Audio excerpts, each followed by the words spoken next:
Okay, where is my Belschnickel horror movie? I judge you, yeah, as impish. Oh! Are you nuts? I judge you impish! Ow!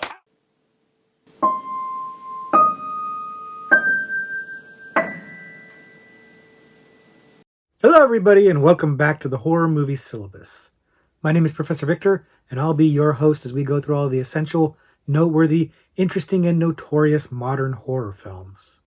If you're new to the channel, I recommend you check out the introduction video. There's a link to it in the description below, and it's going to give you a pretty good sense of what we do here at the Horror Movie Syllabus. In short, we look at a particular subgenre of horror, then we pick 3 movies from that subgenre to explore. But this is our Is It Syllabus-Worthy series. This is where I take a recommendation from you guys. A horror movie that you've mentioned in the comments to one of my videos that I've never seen before. Watch it for the first time, and I'll let you know, is it syllabus-worthy? Is there something about it that makes me want to put it on the horror movie syllabus? And today, the movie that we're looking at is 2010's Saint. And I had to point out the year because there's several movies called Saint. This is the 2010 movie called Saint. And this was recommended to us by Fungus Among Us, friend of the channel, who recommended this to us twice, actually.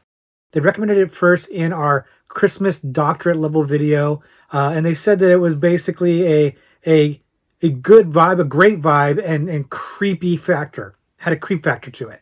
And that was it. That was very, very vague information. And then they also included it in our Central Europe video comments, where they just listed a bunch of movies that were, bleak Central European movies, and this was on that list. So twice it was recommended. So I've been meaning to get to it for a while now, and 'tis the season, right? Because I do know it has something to do with Christmas, generally speaking. That's what I know, other than what Fungus has told me in the comments. So I went ahead and checked it out for the first time. Didn't look up any trailers or reviews or anything like that beforehand. Went in blind, and did I like it? Did I hate it? Let's find out. Like I said, the movie that we're looking at today is Saint. And Saint came out in 2010. It's also known as Sint and also Saint Nick, depending on where you're seeing it. But it's a Dutch film, and it's directed by Dutch director Dick Maas, who is also known for the movies The Lift and The Amsterdammed. And I haven't seen these movies. I have heard of Amsterdammed. It's one that I've been meaning to check out, but I haven't gotten around to. Maybe this will prompt me to do that. But he's got some horror reps under him. And this one is another one that's fairly notorious and well known in his area, I guess, or in that circle, at least in Dutch circles. So this is one that's probably worth checking out. But we're going to get into all that in just a second. First, if you haven't seen it before, the movie is somewhat loosely based on the Dutch legend of the Sinterklaas, which is like an early version of Saint Nick, aka Santa Claus, and it stems from this evil bishop and his minions who would terrorize these small towns, and then one day they are killed. But now they come back every so often, like every 40 years or so, and terrorize towns and kill a bunch of people, go on killing sprees on December 5th. And when they do that, hijinks abound, and we pick up in the modern day with a new group of people being terrorized. But I'm going to go ahead and stop there so as not to spoil the movie too much. The movie is an interesting idea, a fun idea. The idea of a killer Santa is not necessarily original. I mean, we just talked about the new Silent Night, Deadly Night movie, and I've talked about the original here on the channel. So Killer Santas is not exactly the most original or fresh idea for a Christmas horror film, but this is an interesting take because it's from an international perspective. Like, I don't know much about Dutch lore and Dutch culture. And that's what makes this interesting to me, because these traditions, these Christmas traditions, are foreign to me because they're from a foreign country, right? So seeing the different take, the Dutch take on Santa Claus, and the way that the holiday traditions work, like the thing about putting stuff in your shoes rather than the way Americans do it, is interesting to me. And then taking a spin on that with the Sinterklaas, with the saint, if you will, as this ghostly villain, is a cool idea. It's kind of blending this creature feature concept, or like a supernatural evil kind of concept, with like your prototypical slasher film. And I'm here for that. That's kind of up my alley. And the movie's tone is kind of like shades of Krampus, if you've seen Krampus, which we've talked about on the channel too. It really is leaning into kind of this very holiday heavy, kind of quirky, kind of creepy mix of horror and comedy, but not quite as funny as Krampus. This movie is not trying to be quite as overtly comedic, but it is doing some comedy. Now, I question whether or not all of that's intentional, but we'll get back to that in just a second. But I like that they've taken the Sinterklaas lore, this idea of, this supernatural being or whatever that brings children presents and stuff like that, and they've perverted it. They've made it something kind of scary and dastardly and evil, which is, again, kind of what the Killer Santa thing is doing. It's subversive and kind of sacrilegious, if you will. And I like that. This is working for me as a good idea, good concept. And then the setting is a big key of it. Having it be a Dutch film, having it be set in Amsterdam, it's good. The location is good. Now, I'll admit, I feel like they underuse the Amsterdam setting a little bit. There's a little bit of the red light district and stuff like that. And aesthetically, it looks pretty good. But I do feel like they could have done a little bit more to leverage the area, the location a little bit better. At least from somebody like me who's from America and has never been there and finds it interesting. That would have been pretty cool. But overall, they've got a cool, fresh idea, or I shouldn't say not fresh idea, but a tried and true idea with a fresh take on it because of it being international. And so that's already winning me over.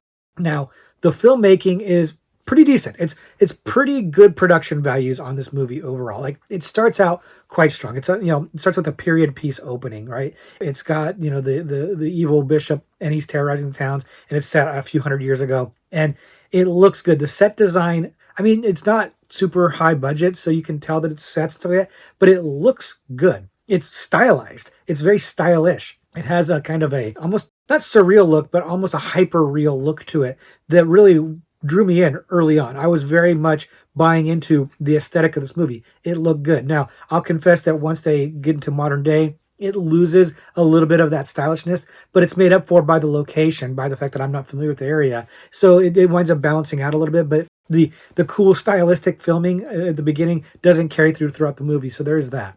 There's a lot of fun scenes in this movie of people being snatched, like victims being snatched up by the saint. Kids in particular, they get snatched up, and it's pretty fun. It's kind of comedic looking. It's not super gory, but it is kind of violent looking, and it kind of comes out of nowhere. And so it lends itself to being a little bit fun. Some of the kills in this are pretty fun too.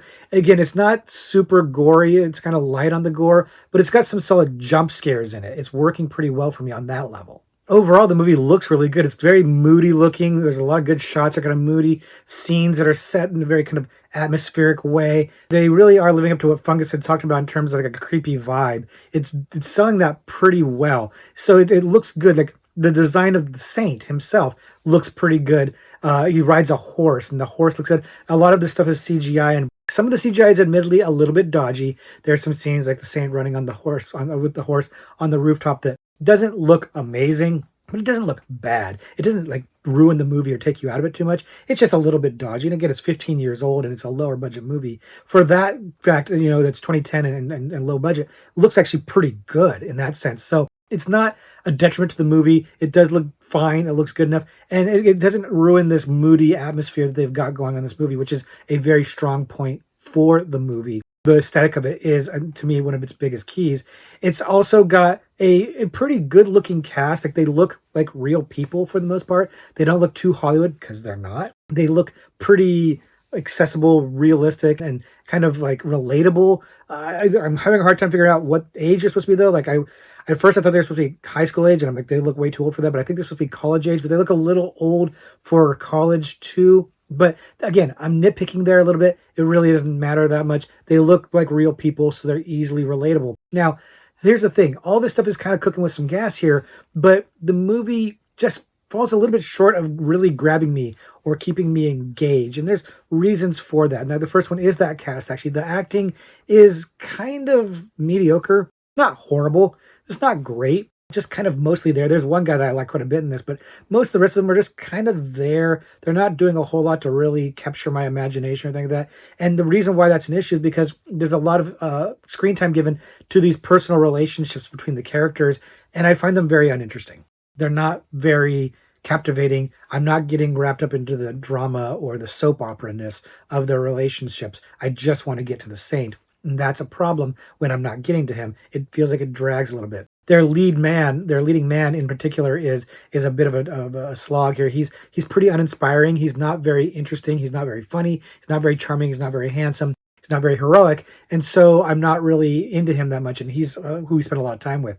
They do, however, have this other character who's a kind of a main character who is this cop who was you see him earlier as a child and getting his family killed, and he is great because he's just like unhinged and obsessed with getting the saint and trying to save everybody from this massacre that's destined to happen on December 5th. And he's really good. He's very funny, very entertaining, very fun to watch. I don't know how much of this is intentional though.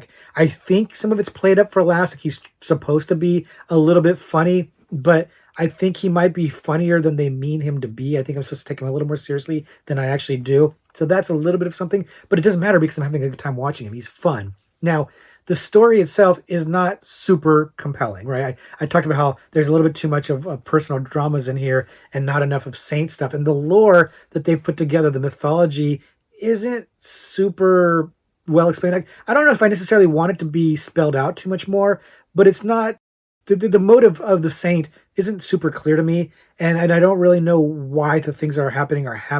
I'm able to follow it. I just don't know why it is. Is this like a vengeance thing? It doesn't really make a tremendous amount of sense. I get the idea that it's kind of taking the Santa Claus mythology and turning it on its head a little bit. So that's good enough. It's working for me, but it's not really clear what's going on. And so the main story is just like the saints coming out and doing his wreaking havoc and killing, and this cop is trying to stop it. I mean, that's fine. It's perfectly fine. It's just not super deep, and it doesn't really suck you in. There's no real mystery to it or any kind of real tension to it. You kind of know what's going to happen. And I mean, I guess that's a critique you can make of most slasher movies, and I love slasher movies, but for some reason, this one, it was leaving me a little bit cold. Perhaps one of the things that might have helped it a little bit is if it had leaned more into the violence and the gore. Like I said, it's a little light on the gore. It does have some good scenes, but like a slasher movie doesn't have much plot either, but it gives you the gore, it gives you the viscera, it gives you the blood.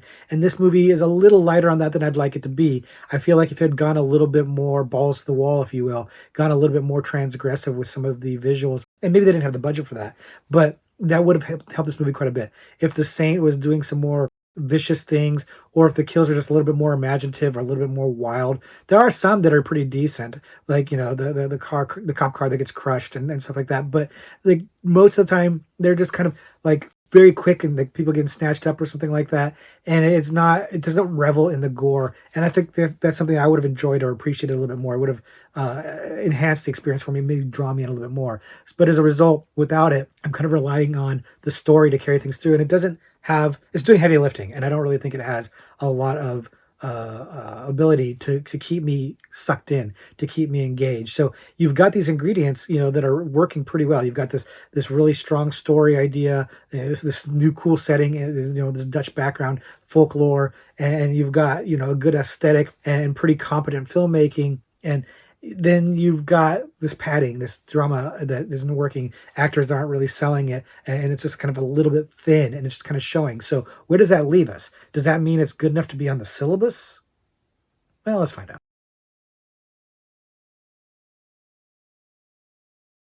So, is Saint syllabus worthy?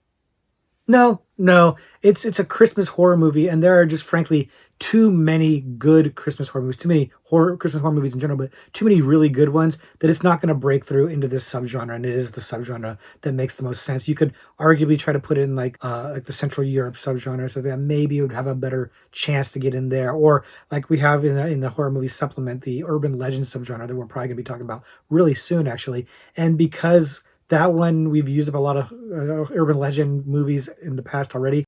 Maybe on my personal syllabus, it might make a case for it to be in there, but that one, it doesn't feel like really quite the right place for it. So I just don't think it really pushes its way through because there's nothing really super remarkable about this movie. It's fine. It's a fun time. I'd had a good time with it. It's perfectly enjoyable watch. But if I'm being honest with you, it's a little bit forgettable. Like I don't feel like it's the kind of movie that's going to stick with you very much after the fact. There's no scenes that really just kind of like, whoa, or, like the design of the creature is cool. The saint looks cool in there, but it's not like anything you haven't seen before like that. So there's nothing that stands out or burns into your brain as being just super memorable or super just like standing the test of time. Like, it's a Dutch film and it didn't really break through, right? Like it's not the kind of movie that everybody's talking about here in America. It's not like something like Parasite or something like that, or The Wailing even. It doesn't really have that kind of reputation. In fact, there's not really any kind of pedigree hear much at all. Like there's not really much of a cult following for it or anything like that. The biggest thing I could find in the research after I watched it was that it had some controversy in the Netherlands and wherever it was being played in Europe because they didn't like taking this perversion of the Sinterklaas legend and kind of taking this thing for kids and turning into something evil and wicked and dark. And I get that. That's again the same thing that happened with Silent Night Deadly Night in the 80s here in America. So I get that. That's not enough though. Again, Silent Night Deadly Night did it first and did it better. And so I don't think that's enough to push its way under the syllabus. So it doesn't really have anything going for it to really make that strong of a case. It's a perfectly fine movie. It's a fun holiday watch. If you're going to look for something new to watch for the holidays, this is a good one to check out for sure. I just don't think it's going to stick with you much. And because of that, I'm not going to let it go on the syllabus. It's just not going to be enough. So that's my thoughts on Saint from 2010. Fun movie, fun watch. Check it out this holiday season if you haven't seen it before, because it's one I think a lot of people haven't seen before, and that's kind of why it's not getting on the syllabus, but it's going to be a miss on the syllabus, but still worth your time, which is, I feel like I'm saying that a lot lately, but it's the case, and I'm honest about that stuff. So now, honestly, it's time to check out a Horror Trivia Pursuit card. It's that time of the video where I'm going to look at a card and try to answer the trivia question live here on camera. And because we're talking about a Dutch film, we're going to do the international category for obvious reasons. Here's our question today. In 2006's The Host, of what sport is Nam Ju an acclaimed champion? I'm pretty sure I know this one. We did talk about The Host on the channel. It's Bong Joon-ho, who's amazing Korean director. And this is one of his earlier films, and I absolutely love it. Good creature feature movie.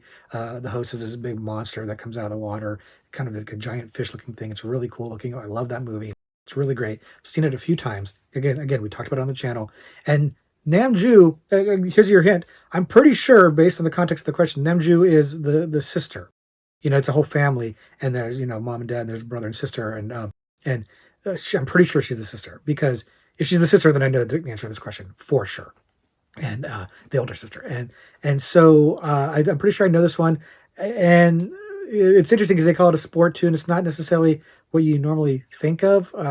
That the way they phrased it and called it sport might be a little bit misleading. There's another clue for you, I guess. But I don't know how many of you have seen The Host. It's kind of well known. It had it when it came out in 2006. Apparently, it was kind of got some big buzz and everything like that, and deservedly so. But it doesn't seem like people talk about it as much now. And I think it's just because Bong has done so many other cool things now. He's kind of a mainstream director here in America. But this is one, if you haven't seen it, to go check out for sure. Go back and look at this one. But if you haven't seen it and don't know, you're taking a guess. So lock in a guess right now. Sport, right? That the sister is a fan of and very good at. So lock it in. You're good? Okay. All right. My answer is archery. She could use a bow and arrow. She uses it in the movie. So she was an archer. She did archery. And the card says archery. So dead on. Yeah, that movie is awesome. It's a really good time. And if you haven't seen it, I highly recommend check it out. But if you didn't guess right, let me know what you guessed the comments below. Did you say something like baseball or something like that? I'd be interested in hearing about that. So let me know in the comments what your wrong answers are. Let me know if you've got other suggestions or recommendations for me to check out, because if I haven't seen them, I'm going to add them on this list just like Fungus did. And thank you again, Fungus, for this recommendation. I had a good time with it. And if you got something I haven't seen before and I do another video on it, we'll check it out then and we'll talk about it then. But until then, I'm just going to say, class dismissed.